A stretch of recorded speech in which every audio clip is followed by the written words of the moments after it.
Hey everyone, and welcome back to the space. It is good to be here. I'm Jared. And I'm Alicia. And welcome, listeners, to another deep dive from Vibrations and Manifestations. And wow, honestly, it feels like we are right in the thick of it now. We really are. We're deep into the season 2, and the energy it's definitely shifted. Yeah. But before we get into the heavy lifting, and today's definitely some heavy, beautiful lifting, we have to do our midweek human check-in. Yes, the check-in. I have to know, how are you actually holding up? How is your week going?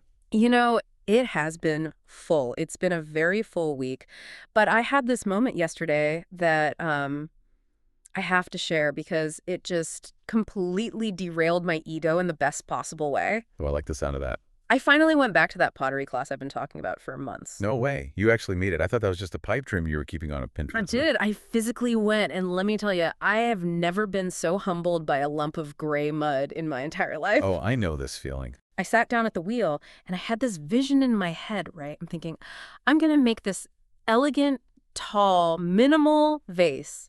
I could see it. I could feel the artistic integrity of it. I can see it too. Very, architectural digest. Exactly. And within like 30 seconds of the wheel spinning, I had essentially created a very wet, very sad pancake. The classic beginner's pancake. I love that. It was worse than a pancake. It was like an aggressive pancake. It was wobbly. It was fleeing slip all over my apron, and it just refused to go up. Oh, no. It only wanted to go out. And I found myself getting genuinely frustrated. Like, I am a competent adult woman. Why can I not make this mud do what I want? That's the friction point, right? Yeah. We're so used to being competent in our day jobs when we're used to optimizing everything. Right. So being bad at something feels like a failure instead of just, a step. Precisely. But then about 20 minutes in, I just started laughing. It was messy. It was chaotic. But honestly, it was the best part of my week. There is something about being physically bad at something, just completely releasing the need to be an expert, that just, it resets my nervous system. It felt like my brain finally exhaled. Yeah. I looked at that sad pancake and I thought, you know what? You're beautiful in your own way. I love that so much. It's that beginner's mind. We spend so much time trying to hack our lives, trying to be efficient.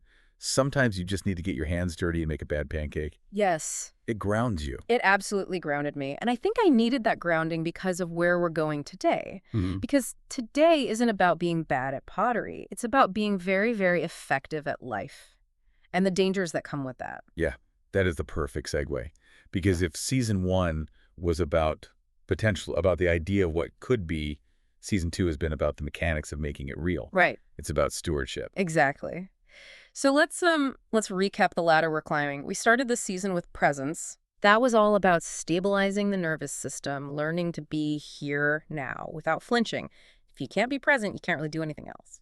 Then last time we moved into agency, which is that shift from being an observer to being an operator. Yes, the driver's seat. It's realizing you aren't just watching the movie of your life. You're the one holding the camera. Yeah. You're driving.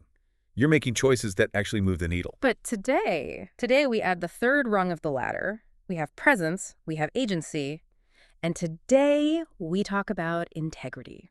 This is the crucial pivot point, and I want to pause here because this is where a lot of people, I think, fall off the wagon. I think so too. Here's the thing nobody warns you about when you start doing this work. Once you stop being a passenger, once you start steering your life with real agency, your life doesn't just change for you. That's the whoa, wait moment. Exactly. When you steer well, other people start taking cues from you. Mm-hmm. Your choices begin to affect the people around you. Your voice carries further. Your actions create these ripple effects that you might not even see at first. You become a signal in the noise. It's the law of physics in a social sense. Power expands impact. And impact requires responsibility. Right. When you were just observing your life, your bad days mostly just hurt you. Now that you have agency, your bad days have a blast radius. Blast radius. Yeah. That is a terrifying but, wow, accurate way to put it. So the core question we are grappling with today is this.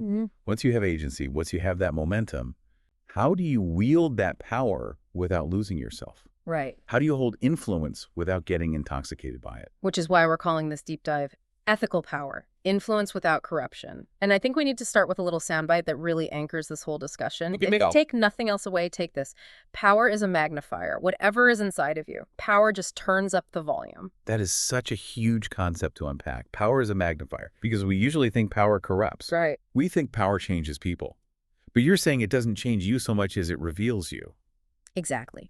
If you are insecure and you get power, you become a tyrant. If you are generous and you get power, you become a philanthropist. The power is neutral. The vessel is what matters. To help us really get our heads around this, Yeah. I want to take us back, way back. Okay. Because we have this tendency to think that these problems, leadership, ego, corruption, are, modern problems caused by Twitter or corporate hierarchies. But they are ancient human problems. Right. So we're going to step out of the studio for a second. I want to tell you a story. I want you to picture this with me because it doesn't begin in a boardroom or a palace. It begins in a field. Set the scene for us. It's the 5th century BCE, the Roman Republic. Imagine the sun is sitting high overhead. It's hot. The soil is dry. It's that crumbly, hard-packed earth. And there is a man behind a plow. Okay. He's got calloused hands. He's sweating. He's working a steady rhythm. This is the kind of life that doesn't make headlines. His name is Lucius Quinctius Cincinnatus. Cincinnatus. And it's important to note, he isn't a politician at this moment. No. He isn't networking. He isn't trying to build his, his LinkedIn profile. No. He's farming.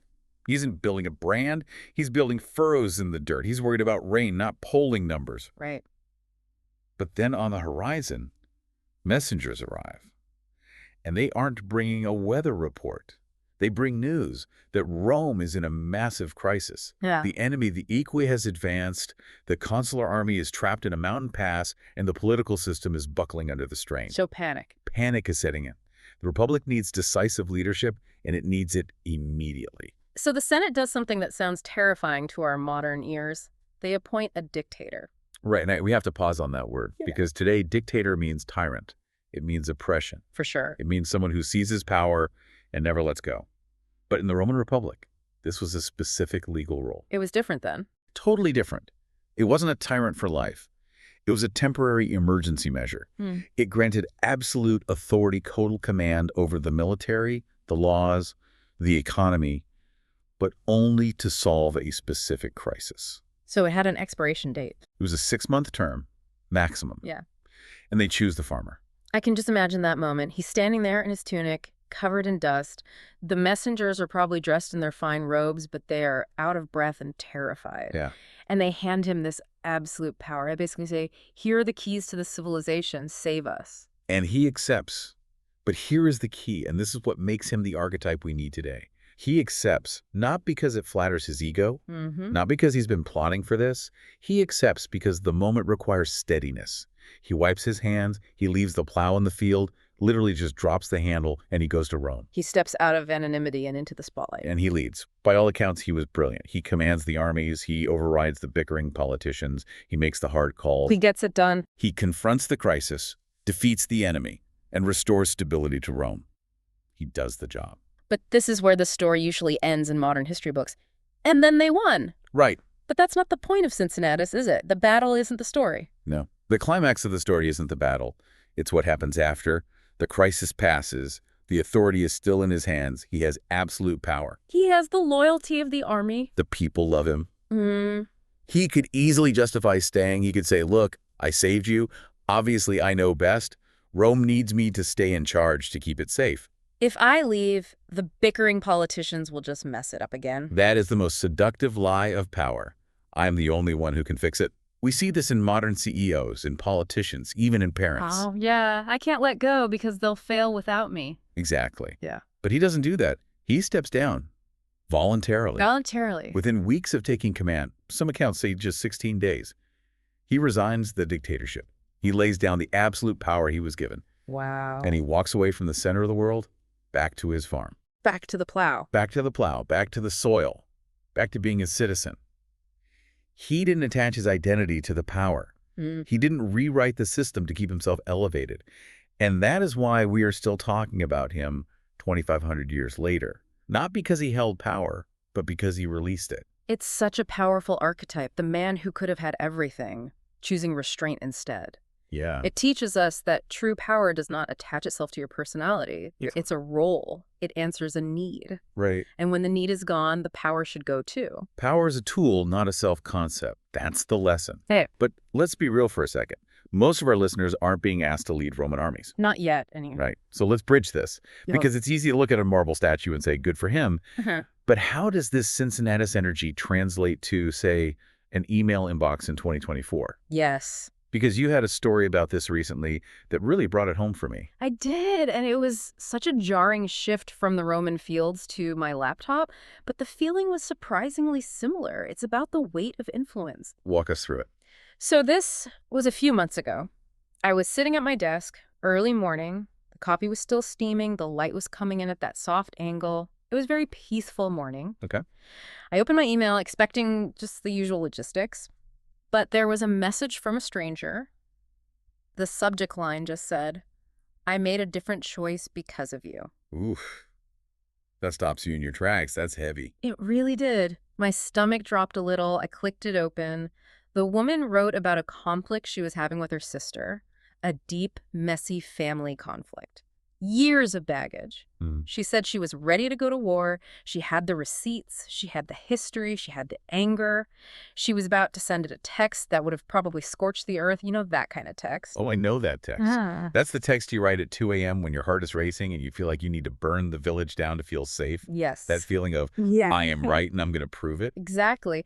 But she wrote that right before she hit send, she remembered something we talked about on the show. She remembered the concept of regulating before reacting. And she paused. She softened her tone. She changed the text. And because of that pause, the conversation shifted. Wow. They didn't fix everything, but they didn't fracture the relationship. And she ended the email saying, "Your voice was in my head and it helped." That's huge. I just sat there. Because in that moment, what we do here, it wasn't just content anymore. It wasn't just a fun conversation between friends.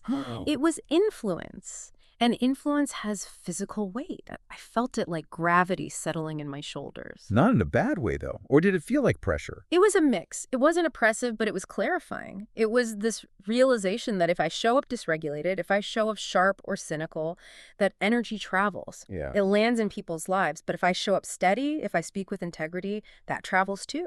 That is the oh right moment. The realization that you aren't just shouting into the void. The void is listening. Right. And it's acting on what you say. Yeah. It's scary, honestly. It is scary. And I think we need to admit that power is scary. I felt this too. Hearing you say that resonates deeply. I had a similar check-in with myself recently. I was writing a response to something, a piece for the community, and I was fired up. It was honest, but it was charged. I had a point to make, and I knew I was right.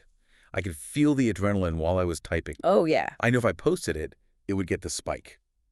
It would get the applause. The ego loves the spike. It loves the engagement metrics. Loves it. It craves that validation. But I stopped. I looked at the words, and I asked myself a question that I think saved me. Am I trying to help, or am I just trying to be right? That is the question. And the answer, if I was honest, and this is hard to admit, was that I was trying to win. I was trying to score points. I wanted everyone to look at me and say, look how smart Jared is. Look how he dismantled that argument. It was pure ego. So I rewrote it. I slowed it down. I took the heat out and left the clarity in. And when I finally shared the revised version, the response wasn't explosive. No. It's thoughtful. People didn't react. They reflected. That right there, that is the distinction we're getting at. Yeah. Power is quieter than ego. Yes. Ego wants the validation, the noise. Power, ethical power, is the steady choice to regulate. Power is quieter than ego. I want to put that on a billboard. Yeah. Because when power shows up, people don't necessarily become bad. No. We have this idea of the villain wringing their hands, but usually people just become distorted. Yes, it's a distortion of the signal. And in our work, we've identified 3 specific categories or distortions of power. I think it's really helpful to name them so we can spot them in ourselves, because we all do all 3 of these. Okay, let's break these down. And I want to get specific here because I think our listeners might hear distortion and think it doesn't apply to them. What's number 1? The first one is performance power. Performance power. This sounds like the look at me power. Exactly. This is influence used to be seen.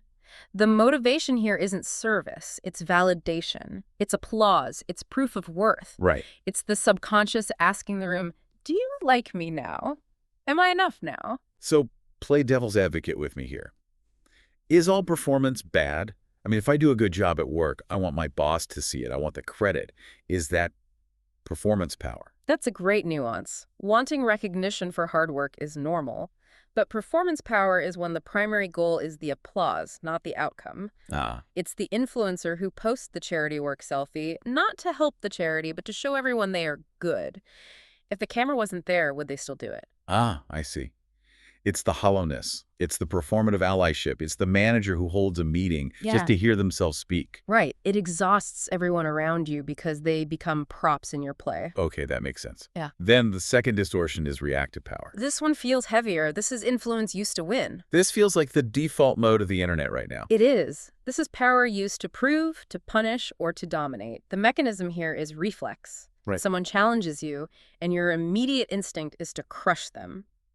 I must win this interaction. It's defensive. It's the reply guy on Twitter.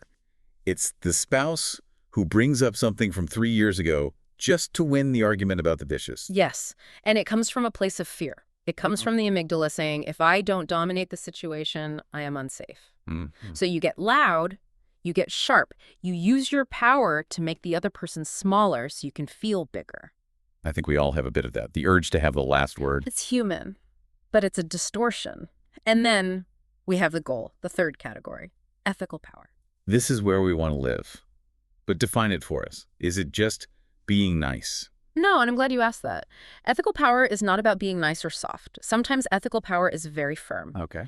It's influence guided by values and long-term coherence. It doesn't need the room to clap. It doesn't need the other person to lose. It is the kind of power you can live with afterward. It's the Cincinnatus power. It's a power that can walk away. And if we tie this back to our season arc, presence stabilizes us. Agency directs us. Ethical power protects us. It protects us from our own shadows because your gifts don't just create outcomes, they create echoes. They create echoes. That is beautiful and scary. But let's ground this in the biology for a second. Yes. Because sometimes we think of corruption as a moral failing, like, oh, he became a bad person. Yeah. But there is actual science behind why power disconnects us. You've brought some research on this. I have. We have to talk about Dedrick Keltner's work. He's a professor at UC Berkeley, and he wrote a fantastic book called The Power Paradox.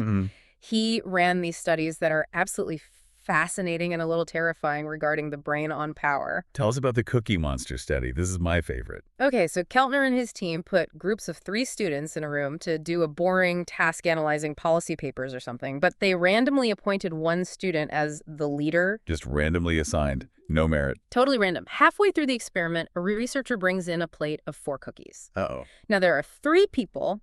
Everyone eats 1 cookie. That leaves 1 left. The awkward 4th cookie. Who eats the 4th cookie? Yeah, In almost every case, the person appointed leader took the 4th cookie. of course. But here is the kicker.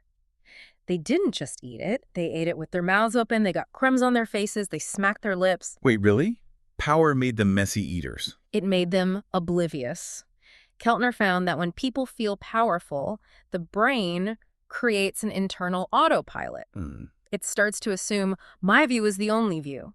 They literally stop noticing social norms. That is wild. So it shuts down the part of the brain that cares what others think. It goes deeper. It shuts down the mirror neuron system, you know, the part of the brain that lights up when we see someone else in pain. Right, yeah. If I see you stub your toe, my brain registers a ghost of that pain. That's empathy. Right. Keltner's research suggests that when you feel powerful, that mirroring system goes dark. It's a physiological power save mode. Okay. If I don't need you to survive, my brain stops working so hard to understand your perspective. It stops reading your facial cues as accurately. So it's not necessarily malice. It's efficiency. Exactly. It's cognitive laziness. If you are the boss, you don't have to track the emotional state of the intern, so your brain stops doing it. It's the empathy gap. That explains so much about corporate leadership or politics. It's not that they hate you. It's that their brains have literally stopped tracking you as a distinct entity with a valid perspective. You become an object. You become an object, wow. Which is why the antidote is so important. The antidote isn't just trying to be nice. Right. You can't just wish empathy back. You have to manually override that autopilot. You have to actively regulate. Yes. That is heavy. It means that power is basically brain damage if you aren't careful. It's a neurotoxin if you don't have the antidote. And if we look at this through the spiritual lens, because we love to bridge the two, this connects to the archetype of the Magus. The magician. In the tarot and in archetypal psychology, the Magus is a powerful figure. The Magus has all the tools on the table. The cup, the sword, the pentacle, the wand. But the true Magus doesn't dominate the elements. The Magus harmonizes them. Right. Influence becomes a tuning fork, not a hammer. And historically, this is why initiation was so important, right? In ancient Greece, in indigenous traditions, you didn't just get handed the scepter. Yeah. You had to go through something first. You had to be humbled. You had to be initiated. You had to face your own shadow before you were given power over others. Because they understood that power amplifies shadow. If you haven't healed your wounds, power will just make your wounds louder and more dangerous. Without self-regulation, power magnifies the parts of you that are unhealed. Yeah. With self-regulation, power magnifies the parts of you that are true. That's the core insight. Okay, so we have the theory, we have the history, we have the scary science about the cookies, but this is a workshop. We need to make this practical. How do we actually do this on a Tuesday afternoon when we're stressed and the ego is screaming? Let's get into the tools. We've developed something called the integrity filter. I love a good filter. Me too. Yeah. And I want to do this in real time with our listeners because it's easy to nod along, but I want you to feel this. Okay. So if you're listening, unless you're driving a semi-truck or operating heavy machinery, I want you to take a breath with us. Inhale through your nose. And exhale through your mouth. Let it out. Now, I want you to bring a specific situation to mind, something current. Maybe it's a tough conversation you need to have with your partner. Okay. Maybe it's an email you need to send to a boss who is frustrating you. Maybe it's a parenting moment where your kid is pushing every button. Just hold that situation in your mind. Got it. I'm thinking of a specific email right now. Now, we're going to run it through 3 questions. Question 1, does this align with my values? And we have to distinguish values from mood, right? Yeah. Because my mood might be burn it down. Crucially, your mood is weather, your values are the geology. Does this action represent who I actually want to be? If you value kindness, but you're about to send the snarky email, you are out of alignment. And do a somatic check here. What does alignment feel like? Alignment feels steady. It might feel scary, but it feels solid. Misalignment feels like a wobble. It feels like a tightening in the gut, a buzz in the chest, or frantic energy in the head. Right. If there's a wobble, pay attention. That is your body screaming, no. Okay. Question 2. Does this increase clarity or confusion? This is a big one. We often trick ourselves into thinking that dumping our feelings on someone is being honest. Oh, yeah. We say, I'm just speaking my truth, but does it create clarity? Or does it just create emotional debris? That's a tough one. Because sometimes I feel like I need to be harsh to be clear. If I'm too soft, they won't get it. There is a difference between directness and aggression. Directness adds light. Aggression adds heat. Ask yourself, am I adding light or am I just adding heat?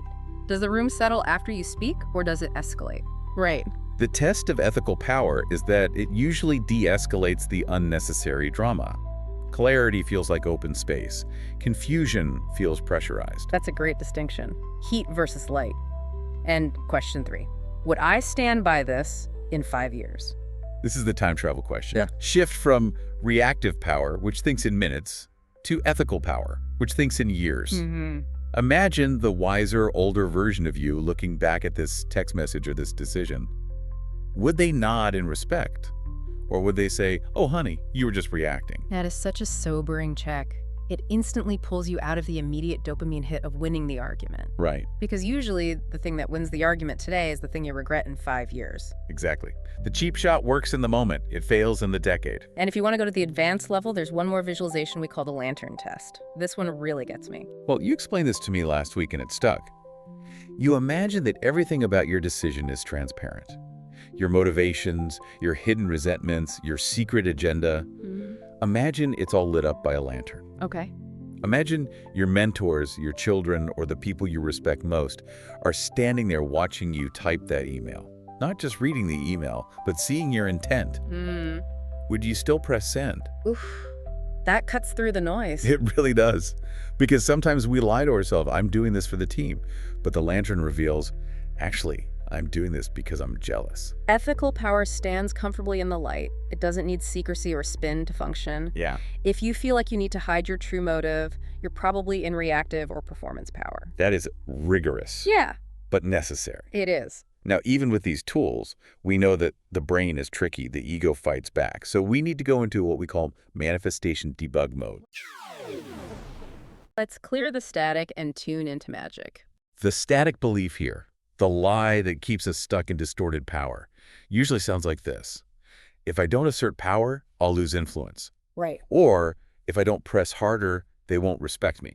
It's the fear that kindness equals weakness. It's the fear that if you put down the sword, you'll be slaughtered. Right. So let's do a body check. Listeners, scan your body right now. When you think about letting go of that need to dominate or win, does fear come up? Do you feel a tightening jaw? A forward lean? That heat in the chest, that urge to interrupt, that is your nervous system interpreting influence as a threat. Right. It thinks you're under attack. It's a survival mechanism. So here is the reframe. I want you to try this thought on like a coat. What if influence doesn't disappear when I regulate? What if it strengthens? Yes. Reactive power might win the moment, but ethical power wins the pattern. Ethical power wins the pattern. That's the long game. Because people trust steadiness. Yes. They might fear reactive power, but they trust ethical power. And trust is a much stronger currency than fear. And ultimately, the final inquiry to ask yourself is, am I trying to be powerful right now, or am I trying to be aligned? Boom. That's it. If you focus on power, you lose alignment. Yeah. If you focus on alignment, you gain power. Exactly. I love that. Okay, for our listeners who are journaling or mental journaling, we have some reflection prompts to take with you this week. Yes. Because we want you to actually do this work. Let's make this personal. Prompt 1. Where in my life am I gaining influence? And look beyond job titles. Look at your kids. Look at your friend group. Who listens when you speak? If you have a friend who asks for your advice, you have power. Acknowledge it. Exactly. Prompt 2. What values must anchor my decisions? Pick 3 non-negotiables. Is it integrity, courage, restraint? Name them. If you don't name them, you can't use them. Prompt 3. Where am I tempted to rush instead of regulate? Identify your pressure points. Is it email? Is it when your spouse questions you? Where do you lose the thread? Finally, prompt 4. How do I define power now compared to 5 years ago? Notice the shift. 5 years ago, power might have meant money or status. All right. Now, it might mean freedom or responsibility. That evolution is the work. That is the season 2 journey right there. It is. Okay. Yeah. We've analyzed it. We've debugged it. But we always end with embodiment. Yeah. You have a visualization for us. I do. This is about the lantern holder. So wherever you are, if you can, just get comfortable. Close your eyes if it's safe. Take a slow breath.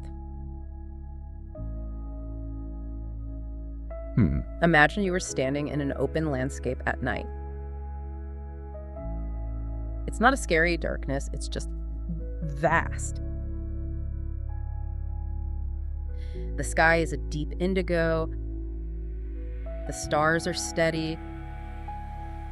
The air is cool and clean. Okay.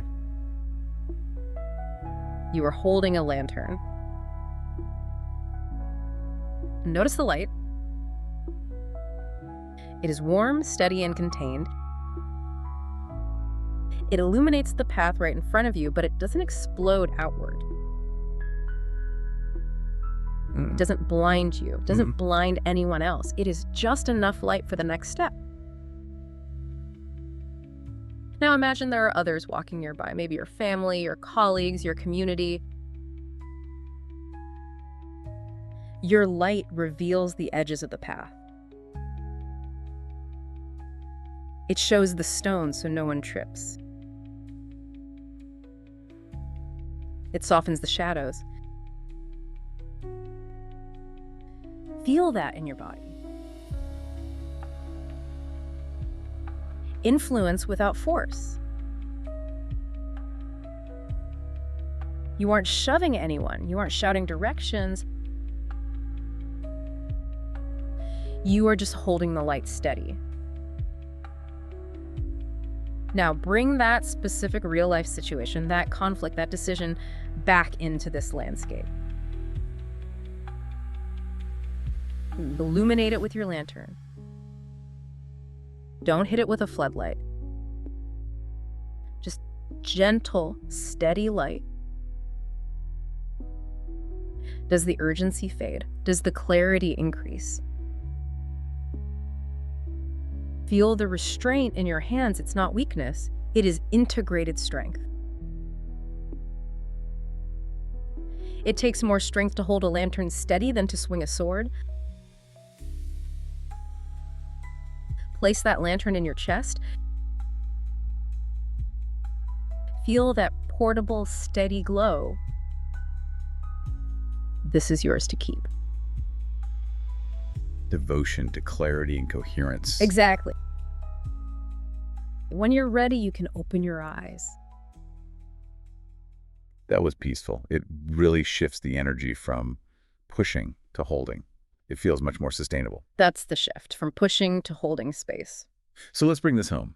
We've traveled from the Roman fields of Cincinnatus, the man who walked away, to the modern inbox. We've looked at the three distortions: performance, reactive, and ethical. We talked about the cookie monster and the empathy gap and how regulation is the bridge. We gave you the integrity filter and the lantern test. And if you take one thing away from this deep dive, let it be this: power reveals who you are. Integrity determines who you become. That's the truth. So your mission this week, your practice in the wild, identify one moment of influence. Just one. Don't try to fix your whole life. Just one email, one conversation. Pause. Run the integrity filter. Choose steadiness over speed.